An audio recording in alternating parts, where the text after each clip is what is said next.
Halo teman-temanku semuanya yang aku cintai.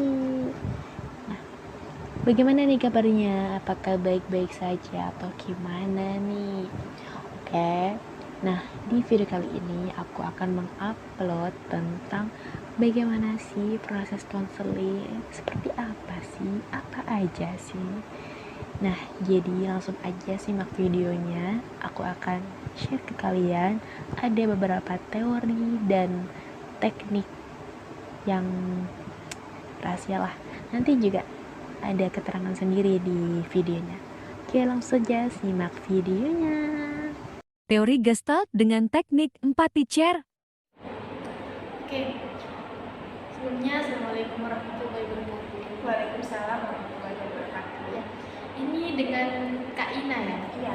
Ya, tadi udah WA saya ya, sekitar jam 7 tadi, dan sekarang kesepakatan kita ngadain konseling pada jam 9. Oke. Nah, kita kan udah cerita nih, maksudnya udah perkenalan di WA. Nah, sekarang kita mau kesepakatan sampai jam berapa nih waktu konseling kita, apa sampai jam 10 atau setengah 10 atau gimana, atau jam 11? Sampai jam 10. Jam 10, Iya. oke. Jadi kita melakukan konseling sampai 1 jam ke depan ya. Oke. Jadi yang pertama saya persilahkan Kak Ina untuk menceritakan apa sih yang ingin disampaikan Kak Ina, ceritain. Saya persilahkan. Ya, terima kasih Bu. Ini saya pengalaman masa lalu sih sebenarnya. Dulu saya pernah dekat dengan seseorang yang dikenalin sama teman saya. Nah, setelah itu kan sudah lama kayak jadi hubungan dekat lama gitu kan. Ya sudah sama-sama nyaman. Terus kalau misalnya chat-chatan itu ya kayak nyambung gitu. Terus video callan, apa biasanya kalau malam itu video callan. Terus lama-kelamaan kok sikapnya itu berubah gitu, kayak tiba-tiba cuek gitu. Yang awalnya dia kayak masih perhatian, tiba-tiba cuek. Nah, terus akhirnya selang waktu dia jauh. Terus akhirnya gak kontak kayak misalkan aku. Akhirnya dia tiba-tiba posting sama cewek. Nah, sejak itu saya langsung menghapus kontaknya dia, suka. Oke. Terus Kak Ina itu berarti pas waktu itu ingin mencoba melupakan, terus sekarang tuh efek sampingnya seperti apa? Efek sampingnya saya biasanya sering berpikir sih di malam hari. Gak tahu tiba-tiba terus kepikiran gitu. Intinya nggak kepikiran gitu. Tapi masih kepikiran. Iya, Berarti belum move on gitu kan? iya. Masih ada terbayang-bayang. Oke. Terus apa lagi? Terus setelah dia posting sama cewek itu, niatnya itu saya mau ngebales story-nya dia gitu loh. Tapi tak pikir lagi, kalau misal aku bales siapa gitu. Kan soalnya kan ya cuma deket doang, misalkan deket kan ya bisa ke serius kan, ya itu. Ya akhirnya setelah dia posting itu langsung tak hapus aja. Tapi Kak Ina masih kayak belum ingin melupakan, tapi kayak belum Iya. bisa gitu kan ya? Ingin melupakan tapi tidak bisa. Nah, kepinginnya itu membuka hati. Sebenarnya ada seseorang yang udah kayak deket sama dia itu. Tapi sayangnya yang masih belum bisa menerima. Berarti Kak Ina ini, saya sebutkan dulu ya, berarti Kak Ina ini belum move on, ingin mencoba yang baru, tapi masih terbayang-bayang masa lalu. Usaha Kak Ina sendiri itu seperti apa? Istilah saya itu ya kadang kalau misal kumpul sama temen gitu, kayak bercanda, bercerita-cerita gitu ya, biasanya lupa sih. Tapi nggak tahu, mungkin hormon bisa bisa aja kan. Tiba-tiba ya, namanya juga manusia ya. Iya, iya. Selain permasalahan di hubungan, apalagi nggak ada kayak masalah dari segi keluarga atau pertemanan? Kalau segi keluarga sih alhamdulillah aman aja. Kalau pertemanan sih ya mungkin pasti ada kayak salah paham gitu sama temen. Mungkin kalau dulu pikirannya kan masih anak kecil, itu kalau misal main gitu ya, ngajaknya cuma ini aja. Sebenarnya kalau ingin main itu ngajaknya semua gitu. Nah dari situ kayak temenku tuh salah paham gitu, kenapa kok kamu kok gak ngajak yang lainnya, kok dia aja gitu. Jadi kayak satu circle tapi enggak satu circle salah paham terus. Oke, yang pertama kita bahas yang masalah tentang masa lalu yang belum move on ini ya.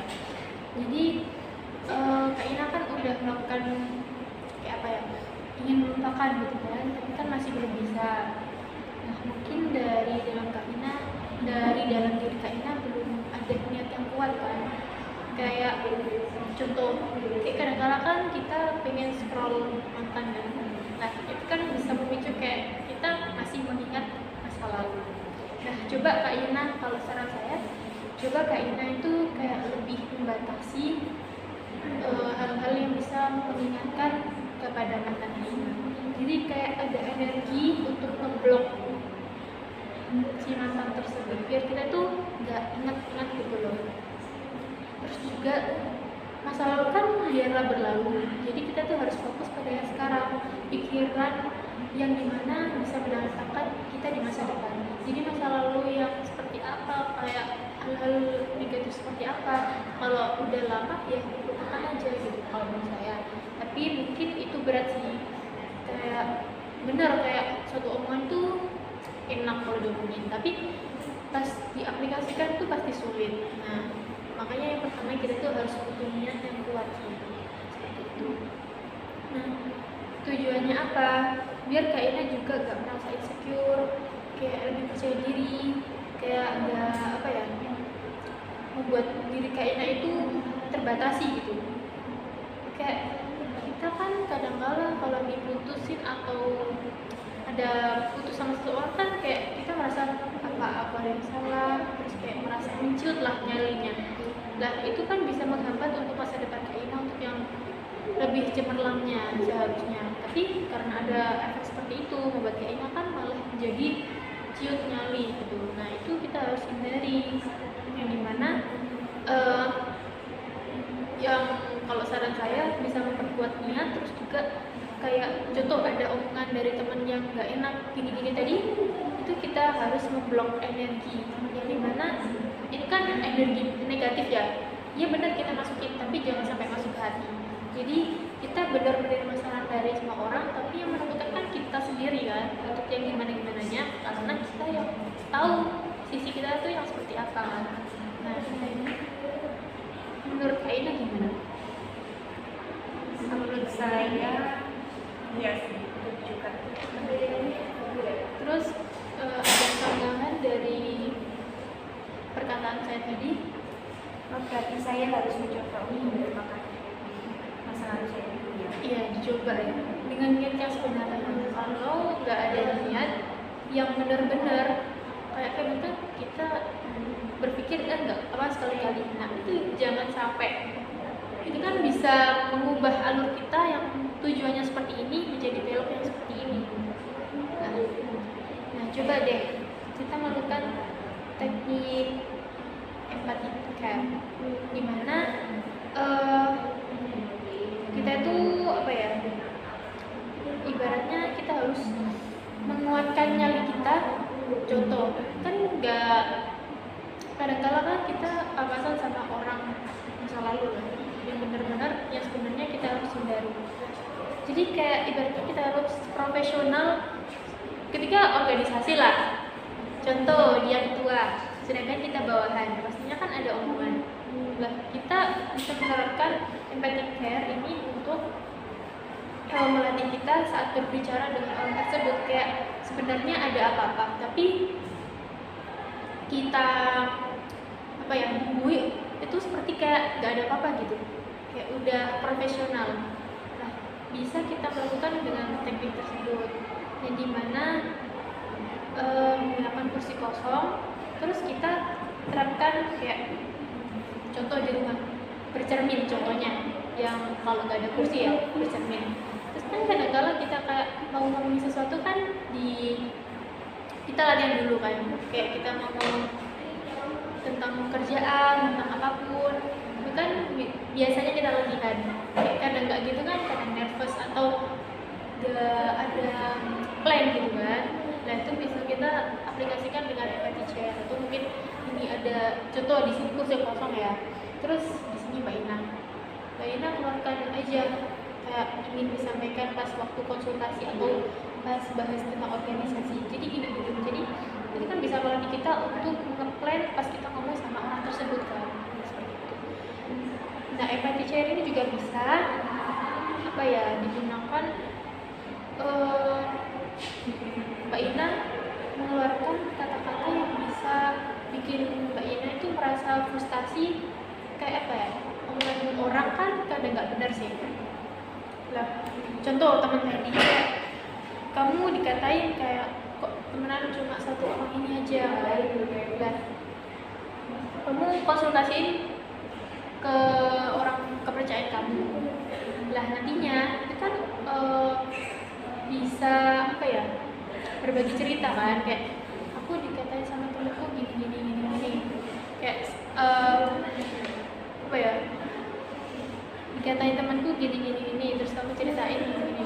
Nah jadi kan orang yang kamu kasih cerita kan mengetahui kayak oh ternyata Ina itu punya temen yang kayak gini, jadi nanti bisa kasih solusi, masukan. Empathy chair juga bisa melakukan seperti itu. Nah apa sih, kita kan juga ada empathy chair di sini ya. Nah apa sih omongan selain yang Kak Ina ceritakan tadi, kayak omongan dari seseorang atau orang tua yang bisa menghambat Kak Ina untuk bisa lebih berkembang? Kayak contoh dari mantan Kak Ina, atau mungkin Kak Ina kok tambah gak cantik seperti dulu, contoh dari mantan, atau mungkin pas dari teman, atau kayak kamu kok pilih kasih sih, atau gimana? Yang menghambat. Iya. Kalau menghambat sih kayaknya ya kalau dibandingkan menurut saya, kalau dibandingkan yang dulu sama sekarang, saya masih lebih senang sekarang kan. Dulu kan saya menurut saya kira bukan cantik sih, tapi sekarang saya mau lihat cantik lah, cantik.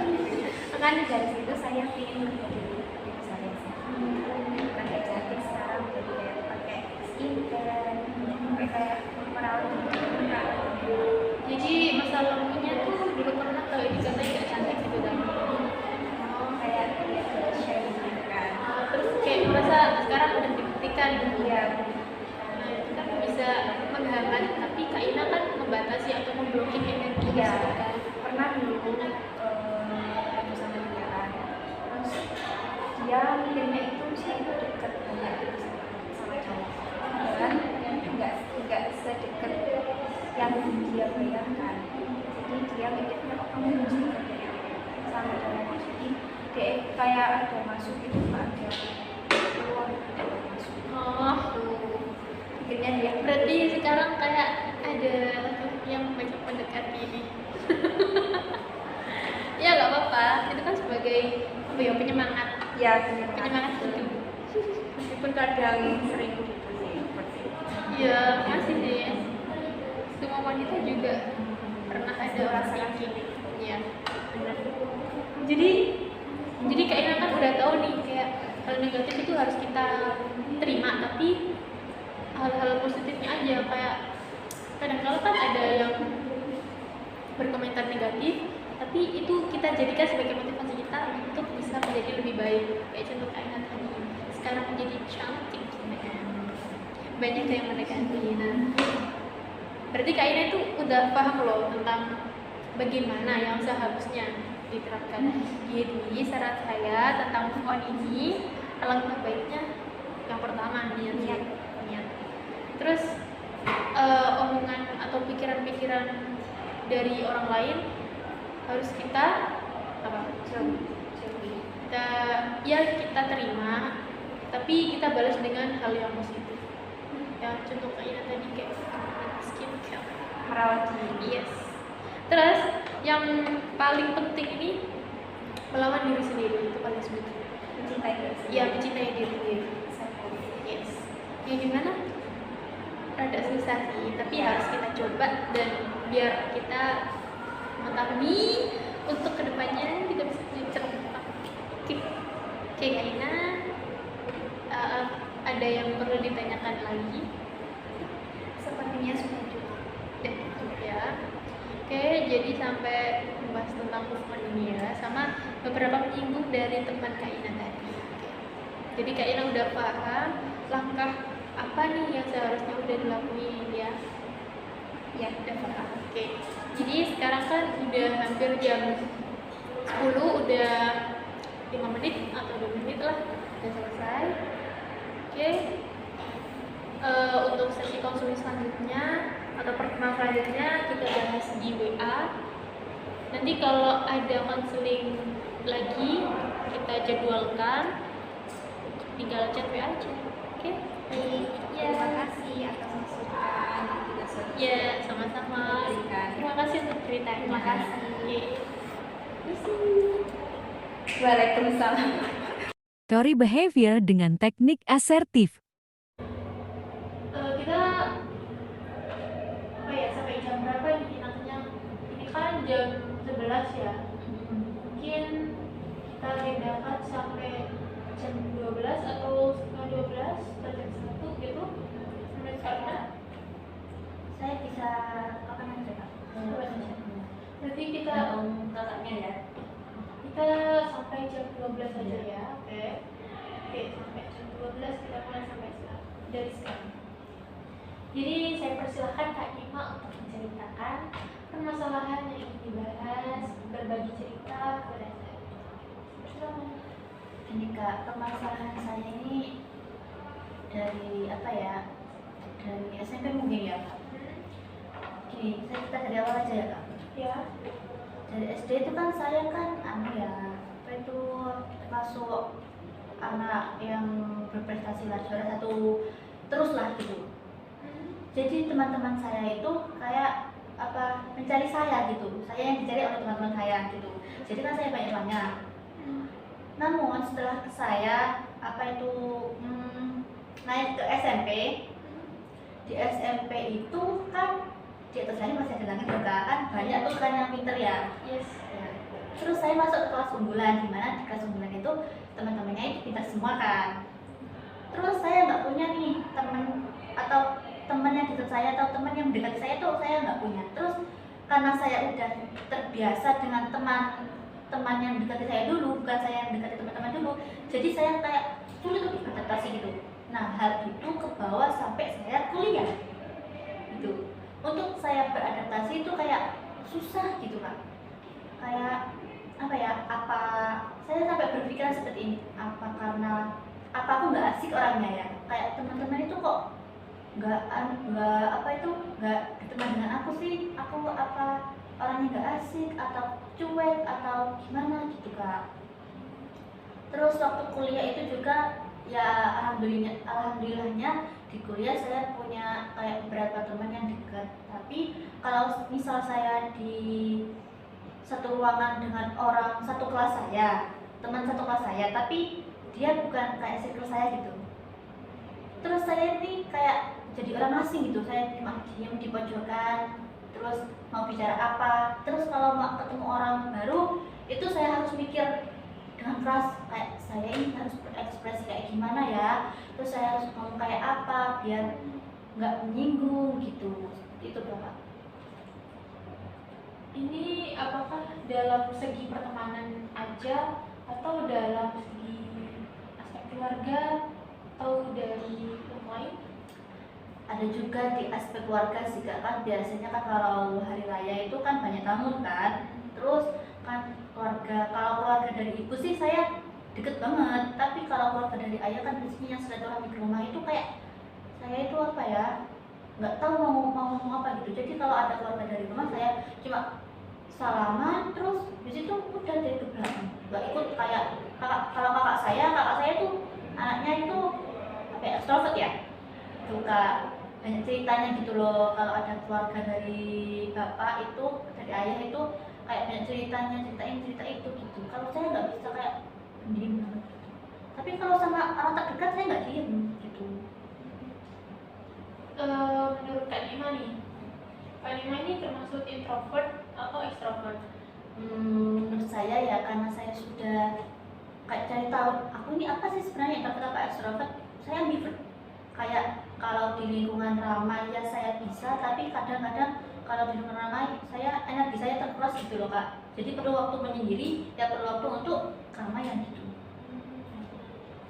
Nah, untuk introvert sendiri nih, menurut Kak Ima nih apa ya, kayak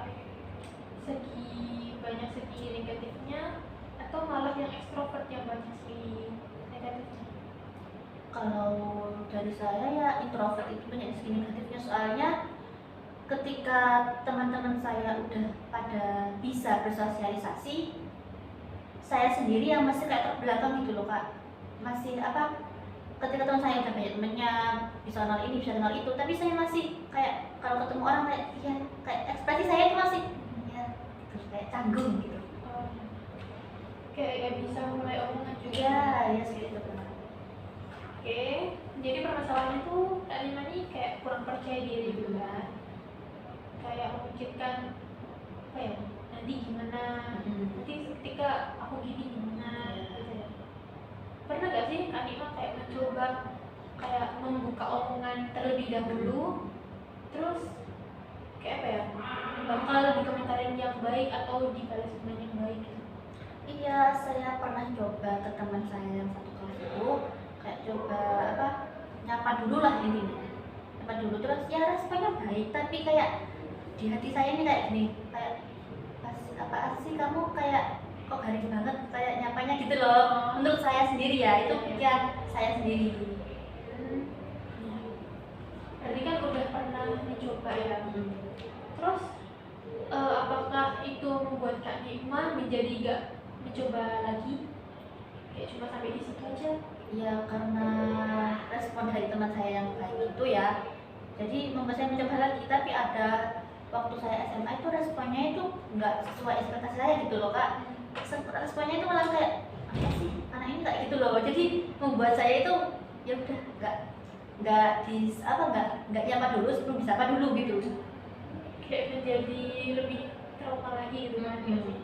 Kayak udah pernah nyoba tapi malah sikapnya dari yang lain tuh seperti itu gitu kan? Menurut saya ya, ini kan memerlukan kontrol diri. Kan Kak Nima kan kurang percaya diri. Ya mungkin dari segi pikiran negatif Kak Nima kayak ini responnya pasti gini, nanti gini. Itu kan persepsi Kak Nima ya. Ya mungkin pernah 1 kali 2 kali ada tidak sesuai dengan ekspektasi Kak Nima. Tapi kan bukan berarti itu menjadi semua kan. Kayak cuma beberapa aja, atau mungkin emang orang tersebut gak sefrekuensi sama kita. Itu sih kalau menurut saya. Jadi kayak Kak Nima itu apa ya, lebih mencoba kayak gitu lagi, kayak coba terus meskipun kepada orang yang gak dikenal. Atau mungkin kayak kalau saya sendiri ya, kayak lebih mencoba lebih so akrab gitu loh. Kan itu bisa memicu pertemanan juga kan. Nah, Kak Nima itu harus bukan harus sih, menurut saya, saran saya bisa melakukan kontrol diri.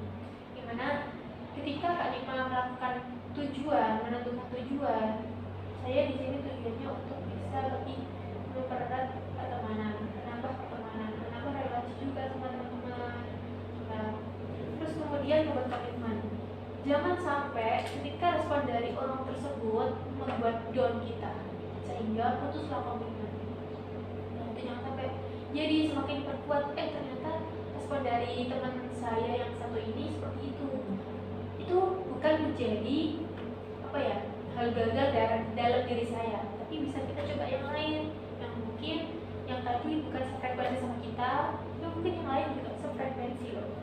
Nah, terus kemudian menilai penyebab apa sih yang menyebabkan kami ini nggak percaya diri. Contoh tadi dari permasalahan kayak tanggapan respon teman, atau mungkin dari keadaan kayak percaya diri kayak dari postur tubuh, atau mungkin kayak merasa nggak pantas gitu kan sih. Nah, itu lebih baik dihindarkan kalau memang memiliki tujuan dan komitmen yang kuat tuh. Terus merencanakan kayak tadi, kayak melakukan coba omongan, aktivitas, kayak coba lebih akrab, kayak lebih apa ya, saling merangkul gitu loh. Nah, itu bisa diterapkan. Ya mungkin terbilangnya kayak trik gak jelas, tapi kan itu bisa apa ya, membuat diri kita untuk lebih percaya diri Tuhan. Terus jangan memikirkan pikiran-pikiran yang bisa menghentikan tujuan kita, karena kan kalau kita mengikuti kehendak omongan orang lain, pastinya kita gak akan maju, pastinya kita akan berhenti di bawah standarnya orang tersebut. Kalau kita memikirkan hal-hal yang positif, menyerap hal-hal yang positif, meskipun banyak omongan negatif ya, tapi kan apa ya, jangan sampai omongan negatif ini masuk kepada dalam diri kita, dimana kita itu harus menjadi motivasi untuk diri kita untuk menjadi yang lebih baik lagi, meskipun ada. Nah, dengan cara yang itu tadi saya jelaskan, terus semua pikiran negatif itu harus kita hilangkan, buang sejauh-jauhnya, stop memikirkan pikirannya negatif. Bayangkan di depan itu hal-hal orang-orang yang positif semua, karena kalau kita bayangkan sesuatu yang positif, pasti juga kedepannya kita apa ya, memikirkan hal yang positif juga kan. Kalau kita merenung hal-hal yang negatif, pastinya kita akan berkesinggungan sama hal-hal yang negatif juga kan. Jadi tanamkan dalam diri kita untuk berpikir positif. Nah, dalam permasalahan kayak mana juga bisa kita lakukan teknik asertif, yaitu kemampuan seseorang untuk menyampaikan pesan perasaan baik positif maupun negatif. Nah, perasaan positifnya kayak tadi, itu ketika ada omongan kayak gak enak tadi, kita harus senyum, oh iya gak apa-apa, terima kasih ya sarannya. Terus kalau dari perasaan yang negatif, menyampaikan perasaan negatif, itu mungkin kita lebih ke apa ya, menunjukkan pada dalam diri kita. Kalau misalnya kita menunjukkan pada orang lain, kayak misal contoh ya, kayak gimana tersinggung sama omongan orang tersebut, pastinya malah memicu pertengkaran, bukan mempererat tali silaturahmi. Tuh, jadi sebaik mungkin kita menjalin pertemanan yang baik, saling komunikasi yang baik, dan menyerap energi positif dari teman-teman. Yang negatif jangan diterima. Ya mungkin cuma diterima dari telinga, cuma jangan sampai ke hati. Cukup kita mengiyakan. Oh ya terima kasih atas sarannya gitu. Ya mungkin terbilang kayak apa ya, nggak terima, tapi ya yang namanya orang lain kan kita tidak bisa mengontrol omongan mereka gitu. Seperti itu. Nanti intinya itu dari pikiran aku sendiri ya kak, harus ya, positif gitu. Jangan kayak aku takut kayak nanti tanggapan dari omongan orang lain gimana, ketika aku pakai baju ini gimana, kayak ketat gak, kelihatan gak, kayak gimana. Jangan sampai seperti itu. Bakal Kak Lima udah paham? Ya, udah paham. Ya, jadi menurut Kak Lima nih, langkah selanjutnya nih apa yang harus diterapkan? Ya itu tadi kan ya, kita kalau jelaskan tadi kayak lebih ke komitmen sih, komitmen. Biar walaupun respon dari orang itu kayak positif, negatif, tapi komitmen dari aku itu tetap kayak harus tetap deket gitu sama orang lain, tetap jaga silaturahmi. Ya benar banget. Karena kalau kita nggak beri komitmen kan kita kan jadi ambang-ambang omongan orang tersebut kan. Kita tuh baratnya jadi boneka mereka. Jadi seharusnya kita mengendalikan tubuh kita ya sendiri. Kita tahu perasaan kita ya kita sendiri. Omongan orang biarlah omongan orang lain. Kita terima, kita saling. Ya terima kasih. Oke, ini udah jam 12 nih Kak, ini udah selesai. Ya mungkin kalau ada pertanyaan lagi, ini kan masih tahap pertama ya. Nanti kalau ada pertanyaan lagi bisa WA saya. Terus kita adain konseling selanjutnya di kemudian hari atau kesepakatan kita nantilah di WA ya. Oke, cukup dari saya. Terima kasih, Kak Ima. Terima kasih ya Kak, ya udah mendingan sekarang ini. Ya, mendingan ya. Ya, terima kasih. Teori Solution Focus Brief Therapy dengan teknik Miracle Question.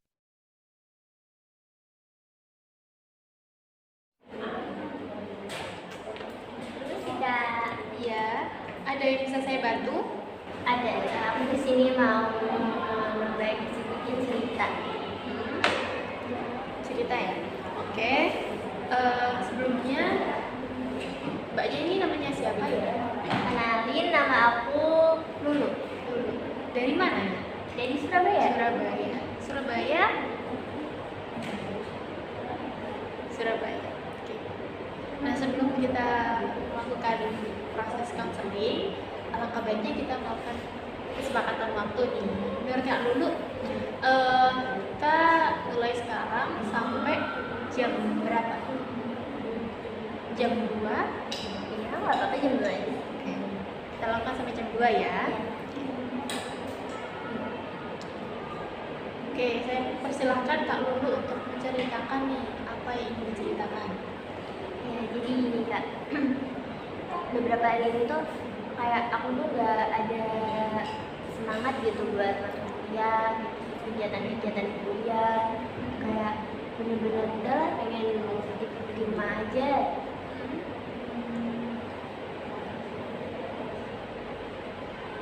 Coba lebih cerita lebih spesifiknya lagi kalau Begini, jadi kan aku tuh kalau aku kan di rumah kan punya kakak. Nah, kakakku itu sekarang lagi S2 di Jerman. Nah, orang tua aku tuh kayak selalu ngebanding-bandingin aku gitu sama kakak aku, kayak nih kakak, lihat kakak kamu sekarang udah berhasil gitu S2 di luar negeri, kamu belum ada apa-apanya gitu. Terus apalagi sekarang kan kayak kakak aku tuh udah bisa cari uang, udah punya penghasilan sendiri.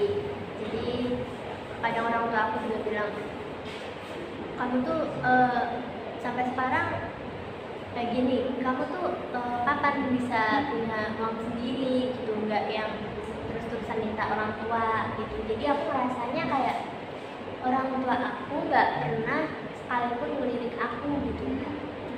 Jadi aku kayak sendiri terus di rumah, terus kayak nggak pernah dianggap gitu rasanya. Oke, terima kasih. Apa itu hanya dari segi apa kayak kepintaran atau hanya dalam semua berbagai aspek? Sebenarnya kalau aku lihat sih kayak lebih ke pendidikan aja sih Kak. Pendidikan. Terus kata Kak Lulu tadi kan nggak pernah dilirik ya? Apa bener emang nggak pernah sama sekali? Atau mungkin pernah lah sekali 2 kali? Pernah sih, tapi nggak sesering itu. Jadi lebih pernah tapi juga ada nggak pernahnya gitu kan? Iya. Oke. Nah, menurut Kak Lulu nih dari posisi orang tua, contoh ya Kak Lulu dari posisi orang tua, kan bayangkan Kak Lulu nih sebagai orang tua ya, terus memiliki anak, terus anak Kak Lulu ini hidupnya kayak ingin meminta sesuatu itu langsung dituruti gitu. Lah itu kan menjadikan anak Kak Lulu ini nggak hidup hemat kan, kayak semuanya tuh langsung ada gitu. Lah Kak Lulu ini kan pastinya ingin memberikan yang terbaik untuk anak kan. Kadangkala orang tua kan kayak menasehati, jangan jajan sembarangan, dibatasi uang jajannya. Lah itu kan kalau dari posisi anak kan kayak ibu ini nggak sayang aku gini-gini gitu kan, dilihat dari segi negatifnya. Tapi kalau dari posisi orang tua kan belum tentu, karena bisa jadi orang tua tersebut ingin memperlakukan anaknya itu biar bisa hidup hemat, biar bisa dari contoh kasus Kak Lulu tadi kayak bisa lebih membangun semangat belajarnya gitu, biar seperti contoh Kak Lulu nih. Nah seperti itu Kak. Jadi kan bukan semua yang dilakukan orang tua ini hal negatif gitu. Pasti orang tua itu ingin memperlakukan anaknya, ingin anaknya ini bisa menjadi lebih baik gitu. Nah itu Kak Lulu. Berarti kan menurut Kak Lulu dari penjelasan saya, orang tua Kak Lulu ini seperti apa? Mungkin orang tua aku kayak pengen aku bisa lebih semangat lagi gitu dalam hal belajar, jadi nanti bisa menyusul kakaknya gitu. Ya bisa jadi seperti itu. Jadi kalau kita ada orang yang berargumen kepada kita ambil sisi positif dan negatifnya. Tapi kalau negatifnya kita kan hanya menyimpan, terus kita menganalisis diri kita sendiri. Kalau positifnya kita bisa jadikan itu sebagai reward buat kita. Gitu.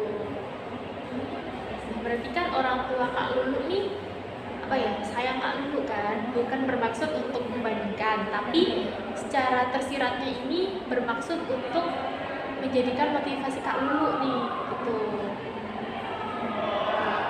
Oke. Berarti orang tua aku juga nggak sepenuhnya benci gitu ya. Iya. Nah, kalau dari kata Kak Lulu kan masih ada kata benci tadi ya.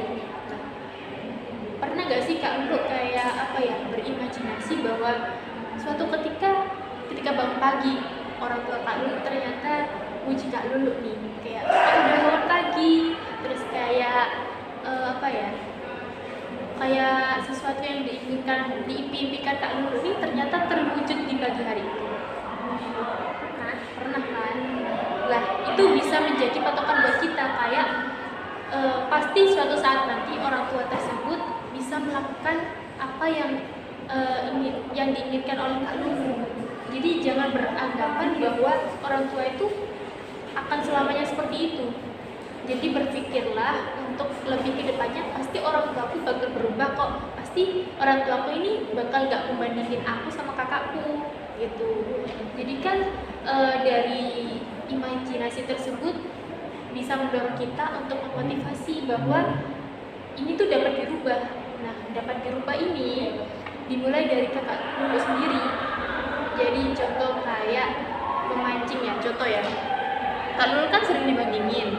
Kayak contoh di rumah tuh sering rebahan, contoh ya. Terus kayak dilihat orang tua itu kayak HP-an aja. Lah, bisa Kak Lulu untuk mempererat antara orang tua dan Kak Lulu, bisa kayak contoh pas waktu masak Kak Lulu bantu. Lah itu kan menjadi ada hubungan gitu kan, kayak ada chemistry di dalamnya gitu kan, kayak ternyata anakku Lulu ini rajin saiki bener, seperti itu. Jadi perubahan itu bisa kita mulai. Kalau kita nggak mulai, pastinya perubahan, tapi nggak secara secepat itu. Kalau Kak Lulu memulainya sekarang, pasti lama-kelamaan kan akan menjadi suatu hubungan yang baik antar keluarga. Jadi sekarang ini aku harus lebih kayak dekat sama orang tua, gitu, membantu hal-hal kecil gitu ya. Bisa dimulai dari hal-hal kecil. Oke, terima kasih. Dari Kak Lulu sendiri, apa yang ingin disampaikan lagi? apa ya, kayak aku sekarang merasa kayak oh ternyata hal-hal yang diperbuat sama orang tua aku nggak sepenuhnya negatif ya, ada sisi positifnya. Dan kalau aku melihat itu ya diriku jadi lebih baik lagi. Masih banyak Kak. Oke. Nah, ini kan udah jam 2 nih ya. Nah, proses konseling ini bisa kita lanjutkan di lain waktu. Nah, sampai sekarang mungkin sampai sini aja. Nanti Kak Lulu bisa WA saya untuk perkembangan lebih lanjutnya seperti apa, biar nanti kita bisa jadwalkan jamnya gitu untuk proses konseling selanjutnya. Oke? Oke ya, terima kasih Kak Lulu. Terima kasih. Bye. Teori analisis transaksional dengan teknik analisis struktural. Oke. Assalamualaikum warahmatullahi wabarakatuh. Waalaikumsalam warahmatullahi wabarakatuh. Ya, ini dengan Kak Nova ya? Iya Kak, yang tadi malam nge-WA Kakak. Kak Nova kan sebelumnya udah perkenalan ya sama saya, terus cerita-cerita lah. Nah, ini kan Kak Nova kan mau bahas mengenai permasalahan Kak Nova nih, yang lebih spesifiknya lah. Tapi sebelum itu kita jadwalkan sampai jam berapa nih? Ini kan jam 10 ya. Gimana kalau jam 11 kita akhiri konseling atau gimana menurut Kak Nova? Boleh sampai jam 11. Oke, jam 11. Oke, langsung saja kita mulai sesi konselingnya. Ya. Saya persilakan Kak Nova bercerita. Jadi begini Kak, saya itu sering dibucirin sama teman-teman saya. Ya kurang tahu juga sih spesifiknya kenapa, tapi katanya karena saya tuh suka ngatur-ngatur mereka, terus saya tuh juga egois gitu, kayak nggak mau mendengarkan apa ini namanya, mendengarkan pendapat mereka. Terus saya itu juga dibilang kayak terlalu pengatur lah, kayak mamanya mereka katanya gitu. Ini sekarang kayak rada-rada nggak suka gitu, kayaknya sih gitu. Itu apakah dari apa ya, segi pertemanan aja atau dari keluarga juga atau gimana? Kayak segi pertemanan aja deh. Oh, pertemanan. Oke. Jadi tapi Kak Nova ini ngerasa nggak bikin salah sama teman-teman? Enggak. Nggak merasa. Gimana kalau misal nih Kak Nova di posisi teman-teman? Contoh, Kak Nova kan biasanya sama teman-teman kan dari pernyataan Kak Nova tadi kan kayak sering mengatur gitu kan. Ketika contoh nih Kak Nova di posisi teman, terus yang ngatur nih ada teman Kak Nova, ngatur Kak Nova, gimana responnya Kak Nova? Ya ada situasi nggak sih, kayak kalau misalnya emang, kalau misalnya apa namanya, kalau misalnya memang aku salah, kalau misalnya aku memang salah berarti nggak apa-apa kalau misalnya diatur itu. Kalau misalnya aku yang nggak salah, ngapain kan emang aku ngatur. Ini Kak Nova ini biasanya kan ngatur temen ya. Nah, biasanya ngaturnya ini dalam nada rendah biasa, atau mungkin kayak menyindir, atau mungkin kayak lebih ke marah gitu. Marah sambil ngomong sambil jadi sih. Nah, misal di posisi Kak Nova sebagai orang yang dimarahi, tapi bermaksud ini baik, tapi dalam segi penyampaian ini kan nggak baik, kayak marah-marah. Gimana tanggapan Kak Nova ketika dimarahi? Enak atau enggak? Gimana? Enak kan? Iya. Nanti Kak Nova kan